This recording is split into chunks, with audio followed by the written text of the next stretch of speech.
Hello class 9। The story of village Palampur के बाद हम आगे बढ़ रहे हैं। अब हम सिविक्स का जो हमारा फर्स्ट चैप्टर है, what is democracy and why democracy, हम इसको करेंगे। ये वर्ड डेमोक्रेसी जो है ये आपने कई बार सुना, क्लास 7 में सुना, 6 में सुना, 8 में सुना और अब 9th में भी। तो डेमोक्रेटिक कंट्री में हैं हम, तो ये वर्ड हम सुनते रहेंगे और हमें इसकी इंपॉर्टेंस भी पता होनी चाहिए। अभी तक जो डेमोक्रेसी आपने पढ़ा वो बेसिक फीचर्स बेसिक तरीके से पढ़ा कि भाई गवर्नमेंट अब्राहम लिंकन ने कहा, government for the people, by the people, of the people, और इस तरीके से ये सब चलता रहा। आज हम थोड़ा सा इसको और एलिब्रेटेड फॉर्म में पढ़ेंगे कि व्हाट इज डेमोक्रेसी। डेमोक्रेसी एक पॉलिटिकल सिस्टम है बेटा, जैसे मोनार्की है, कॉन्स्टिट्यूशनल मोनार्की है, डिक्टेटरशिप है। ऐसी वर्ल्ड में सबसे हाईली एक्सेप्टेबल जो पॉलिटिकल सिस्टम है वो है डेमोक्रेसी। अब डेमोक्रेसी क्यों इतना एक्सेप्टेबल है, क्या फीचर्स होते हैं इसके, और हम इस चैप्टर पढ़ेंगे फीचर्स ऑफ द डेमोक्रेसी। हम डिफरेंट कंट्रीज के लाइव एग्जांपल्स के थ्रू इसके फीचर्स को समझेंगे, इसके फीचर्स की इंपॉर्टेंस को समझेंगे और ये समझेंगे कि सिर्फ वोट दे देना ही डेमोक्रेसी में सब कुछ नहीं होता। अगर हमने सिर्फ वोट कास्ट कर दिया कि भाई हम इलेक्शन वाले दिन गए और हम वोट दे आए तो डेमोक्रेसी फुलफिल हो गई, नहीं। या सिर्फ रूलर्स का इलेक्ट हो जाना, वो कौन कौन से एसेंशियल फीचर्स हैं जिसकी वजह से डेमोक्रेसी एक सरवाइव करती है, या जिनकी एब्सेंस को हम डेमोक्रेटिक, अगर वो फीचर्स किसी कंट्री में नहीं है तो हम उनको डेमोक्रेटिक कंट्री प्रॉपरली नहीं मानेंगे। और उसके बाद आर्ग्यूमेंट्स अगेंस्ट डेमोक्रेसी और आर्ग्यूमेंट्स फॉर डेमोक्रेसी हम पढ़ेंगे। तो सबसे पहले हम चैप्टर स्टार्ट करते हैं अपनी डेफिनेशन से। Democracy is a form of government in which the rulers are, यहां पे क्या है, एक ऐसी फॉर्म ऑफ गवर्नमेंट है जिसमें कौन, रूलर्स, रूलर्स मतलब दोज हु मेक लॉज, जो लॉ बनाते हैं हमारे लिए, जो पॉलिसीज बनाते हैं, जो डिसीजन लेते हैं हमारे लिए, आर इलेक्टेड। यानी कैसे रूलर्स, कोई हेरिडिटी फॉलो नहीं हो रही है, यहां पे इलेक्शन हो रहा है और कौन इलेक्ट कर रहा है उन्हें, देश की जनता इलेक्ट कर रही है। कब इलेक्ट कर रही है, after regular interval of time, एक डेफिनेट इंटरवल ऑफ टाइम, यानी एक डेफिनेट टाइम के बाद जब किसी भी कंट्री के लोग अपनी देश की सरकार को, अपने रूलर्स को इलेक्ट करते हैं तो उसको हम कहते हैं डेमोक्रेसी। क्या कहते हैं, डेमोक्रेसी। अब यहां पे हम इसके फीचर्स के बारे में बात करते हैं कि डेमोक्रेसी के क्या फीचर्स होते हैं। तो डेमोक्रेसी का जो पहला फीचर है वो है मेजर डिसीजन टेकन बाय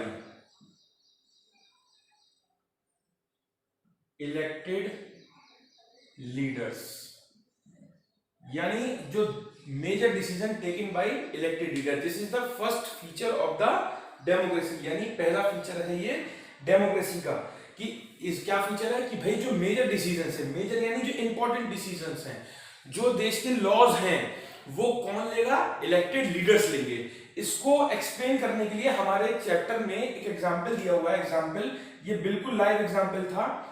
ये एग्जांपल है पाकिस्तान का, सभी लोग इस देश को बहुत अच्छे से जानते हैं और ईयर था 1999। अब क्या हुआ इस दौरान, यहां पे इलेक्टेड गवर्नमेंट थी। कौन सी गवर्नमेंट थी, इलेक्टेड गवर्नमेंट, और उस इलेक्टेड गवर्नमेंट के पीएम थे मिस्टर नवाज शरीफ। नवाज शरीफ थे इसके इलेक्टेड प्रेसिडेंट, ठीक है।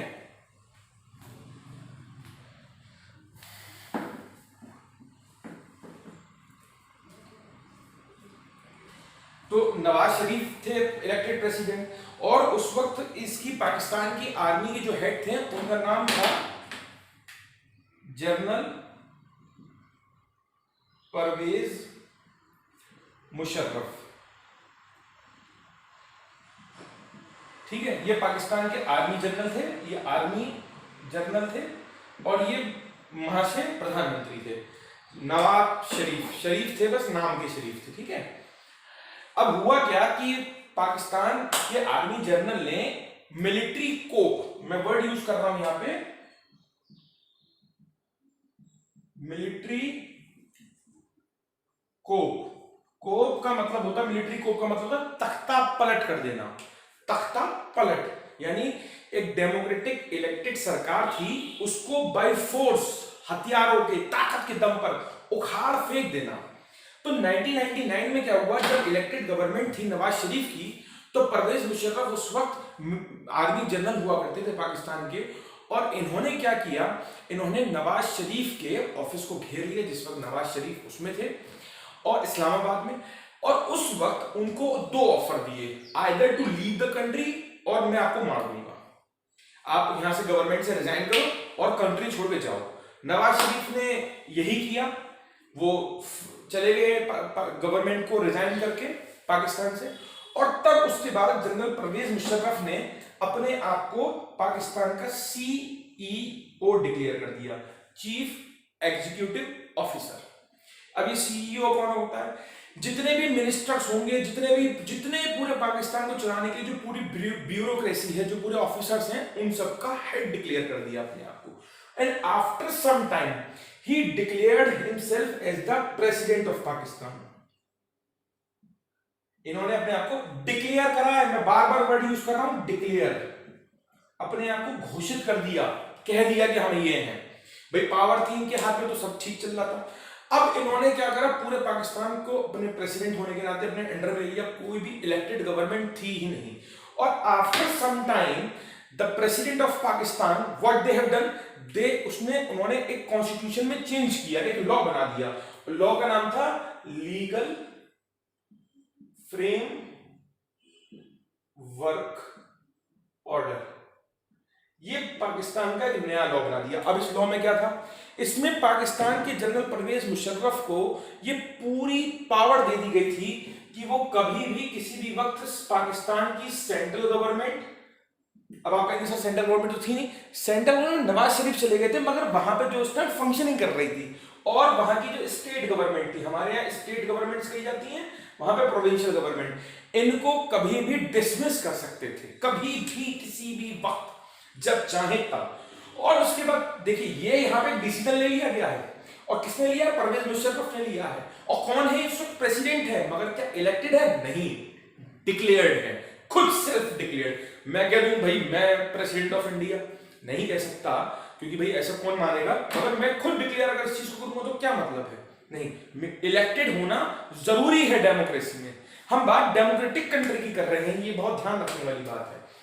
तो इसके बाद वहां पर जब अब भाई प्रेसिडेंट उस समय के लिए होगा, उसके बाद जब इनका टाइम खत्म होने लगा तो इन्होंने रेफरेंडम कराया। रेफरेंडम जब वोटिंग यस और नो में होनी है कि भाई कोई ऑफर रखा गया जनता के सामने कि भाई हम इसको करें या ना करें, तो उसमें इन्होंने चीटिंग प्रैक्टिसेस का यूज करा कि मैं अपना टर्म एक्सटेंड करूं ना करूं एज अ प्रेसिडेंट। उसमें भी काफी चीटिंग करी इन्होंने और अपना टर्म एक्सटेंड कर लिया और एक लंबे समय तक पाकिस्तान को रूल किया। जिस वक्त जो टाइम पाकिस्तान का जो परवेज मुशर्रफ की लीडरशिप में था, उस समय जो भी पाकिस्तान में डिसीजन लिए गए, Pakistan so called democratic country है वर्ल्ड की निगाहों में, मगर उस वक्त जब पाकिस्तान में ऐसे डिसीजंस लिए जा रहे थे तो उस वक्त कोई भी इलेक्टेड गवर्नमेंट नहीं थी, जनता के द्वारा इलेक्टेड नहीं थी, क्योंकि इलेक्टेड गवर्नमेंट को तो परवेज मुशर्रफ ने हटा दिया था। तो जो डिसीजंस लिए गए यहां पे परवेज मुशर्रफ द्वारा, they are undemocratic decisions, they are undemocratic decisions, इनको हमने अनडेमोक्रेटिक डिसीजंस कहा गया। ठीक है, तो यानी पहला फीचर डेमोक्रेसी का कहता है कि डेमोक्रेटिक कंट्री हम उसी को मानेंगे जिस कंट्री में जो भी डिसीजन लिए जा रहे हैं, जैसे इंडिया है, इंडिया की गवर्नमेंट्स देखिए जो भी डिसीजन लेती है, हमारी गवर्नमेंट ऑफ इंडिया लेती है, सेंट्रल गवर्नमेंट लेती है पूरे देश के लिए। जैसे अभी लॉकडाउन लगाए गए तो ये किसी ऑफिसर ने आके सजेशंस दे सकते हैं, मगर इसका जो ऑर्डर दिया जाएगा, जो डिसीजन फाइनल डिसीजन लिया जाएगा, they are taken by the elected leaders, चाहे वो हमारी स्टेट गवर्नमेंट हो चाहे सेंट्रल गवर्नमेंट हो, या कोई भी लॉ बनाएगी तो वो इलेक्टेड लीडर्स ही बनाएंगे। ठीक, सेकेंड फीचर क्या आता है, दूसरी विशेषता, यहां पे हमने रूलर्स की बात करी, तो पहले हमने डेफिनेशन में रूलर्स को समझ लिया कि यानी भाई डिसीजन जो है वो इलेक्टेड रूलर्स का होना चाहिए। अब अगली बात ये आ रही है कि अगर रूलर्स को इलेक्ट करते वक्त, यानी इलेक्शन के दौरान अगर कभी भी कोई भी चीटिंग प्रैक्टिस की जाए तो इसीलिए जो हमारा सेकंड फीचर है, सेकंड फीचर आता है हमारा free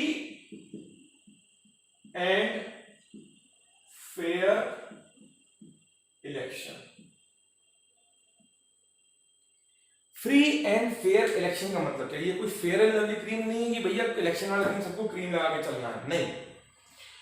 free and fair election का मतलब है कि अगर डेमोक्रेटिक कंट्री में जो रूलर्स को इलेक्ट करने के लिए जो इलेक्शंस कराए जा रहे हैं, अगर उन इलेक्शंस में कोई चीटिंग या कोई प्रेशर का यूज किया जाएगा तो क्या लीडर्स ऑनेस्टली इलेक्टेड होंगे?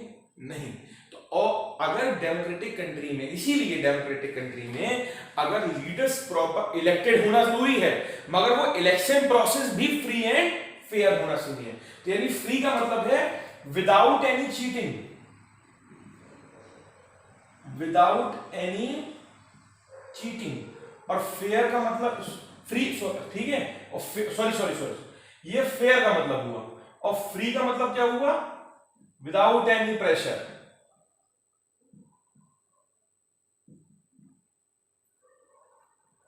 भाई ऐसा नहीं है कि जो प्रेजेंट में गवर्नमेंट है, अभी कुछ महीनों बाद इलेक्शन होने जा रहे हैं, तो जो प्रेजेंट गवर्नमेंट है वो कुछ गवर्नमेंट एम्प्लॉइज के ऊपर बाउंडेशन क्रिएट करे कि भाई आप हमें ही वोट देंगे।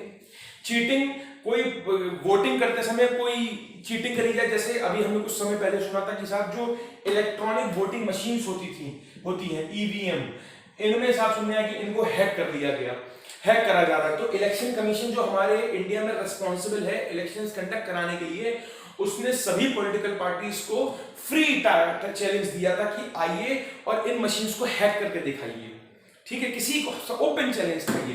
तो उसमें कोई भी पॉलिटिकल पार्टी नहीं गई। तो इस तरह का अगर कभी भी कोई किसी के ऊपर आरोप लगाता है कि भाई इस तरह की चीटिंग हो रही है या ऐसा हो रहा है, तो उसमें बहुत ही सीवियर तरीके से उसको चेक किया जाता है। As far as the India, मैं इस पॉइंट को इंडिया से आपको समझाने की कोशिश करता हूं। इंडिया में जब इलेक्शन होता है, जो हम इस चैप्टर को आगे अपने सिविक्स में पढ़ेंगे इलेक्टोरल पॉलिटिक्स में, तब उस दौरान बिल्कुल इलेक्शन कमीशन के हाथ में सारी पावर होती है। कोई भी गवर्नमेंट उसमें कोई भी काम, कोई भी इंटरफेरेंस नहीं कर सकती कहीं की भी। तो in democratic country the election should B free and fair, यानी गवर्नमेंट का कोई इंटरफेरेंस नहीं होता। फ्री और फेयर का मतलब होता है the present government can also lose the election, present government भी इलेक्शन हार सकती है फ्री और फेयर इलेक्शन में। तो यानी पहले दो हमने 4 फीचर्स है, 2 फीचर्स हमने सबसे पहले पढ़े इसके, major decision taken by the elected leaders, और दूसरा हमने पढ़ा free and fair election. In democracy the election should be in free and fair manner में होना चाहिए।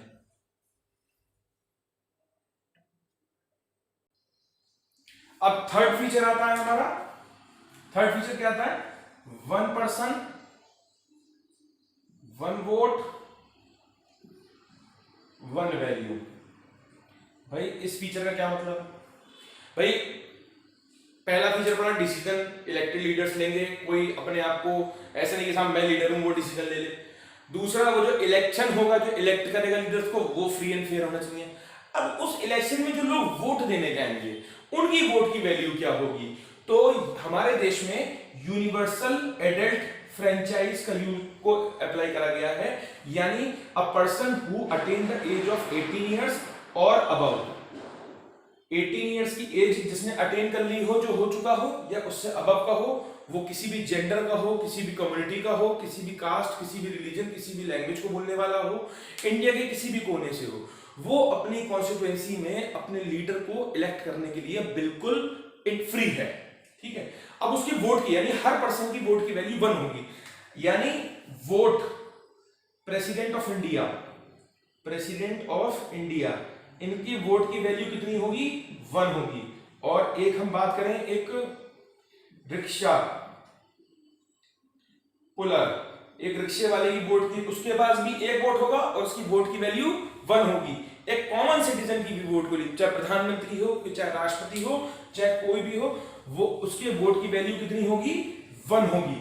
यानी इन डेमोक्रेटिक कंट्री, डेमोक्रेसी में ऐसा नहीं हो सकता कि साहब जेंडर के बेसिस पे आपने या किसी भी और बेसिस पर आपने, कि साहब कोई भी बेसिस हो, आपने डिफरेंस क्रिएट कर दिया और उसमें कहते साहब एक ही देश का सिटीजन है, इसके वोट की वैल्यू 2 है, मेरे वोट की वैल्यू 5 है, और ये अभी क्या कहते हैं, अभी पढ़ रहे हैं, ग्रेजुएशन इंजीनियरिंग कर रहे हैं, इनकी वोट की वैल्यू हाफ है।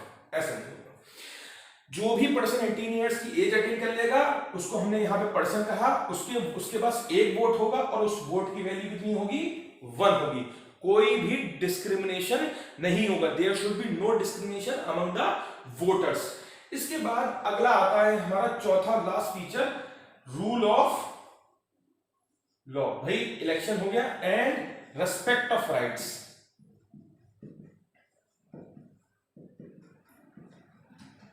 भाई रूल ऑफ लॉ का मतलब क्या है? द गवर्नमेंट, अब देखिए रूलर्स मेजर डिसीजन लेंगे, इलेक्शंस हमने फ्री एंड फेयर करा लिए, एक पर्सन एक वोट एक वैल्यू हो गया, इलेक्शंस हो गए, पार्टी जीत गई। अब जो गवर्नमेंट होगी, वो देश जो होगा हमारा, वो गवर्नमेंट के द्वारा चलाया जाएगा। बट गवर्नमेंट कैसे चलाएगी? According to the prescribed law. The government work according to the procedure set by the constitution of India. Democratic country में अपनी मर्जी से गवर्नमेंट कुछ नहीं कर सकती है। जैसा कॉन्स्टिट्यूशन ने प्रेस्क्राइब करा है फॉर्मेट, जो तरीका बताया है, जिस तरीके से, जैसे आज की गवर्नमेंट को अगर कोई लॉ बनाना है तो पार्लियामेंट है उसके लिए। अगर सरकार को कोई पैसा खर्च करना है तो पार्लियामेंट की अप्रूवल लेना जरूरी होता है। ऐसे में बिना पार्लियामेंट की अप्रूवल के no single penny can be spent by the government. और रिस्पेक्ट ऑफ राइट का मतलब है कि गवर्नमेंट ऐसा कोई भी काम नहीं करेगी, कोई लॉ ऐसा नहीं बनाएगी या कोई भी ऐसी पॉलिसी नहीं बनाएगी जिससे उस देश के जो सिटीजन्स हैं उनके राइट्स को कोई हार्म हो। तो यानी ये आज हमने डेफिनेशन ऑफ डेमोक्रेसी को पढ़ा, उसके साथ साथ हमने 4 मेजर फीचर्स को पढ़ा। अब नेक्स्ट क्लास में हम आर्ग्यूमेंट्स फॉर डेमोक्रेसी और आर्ग्यूमेंट्स अगेंस्ट डेमोक्रेसी पढ़ेंगे। Thank you.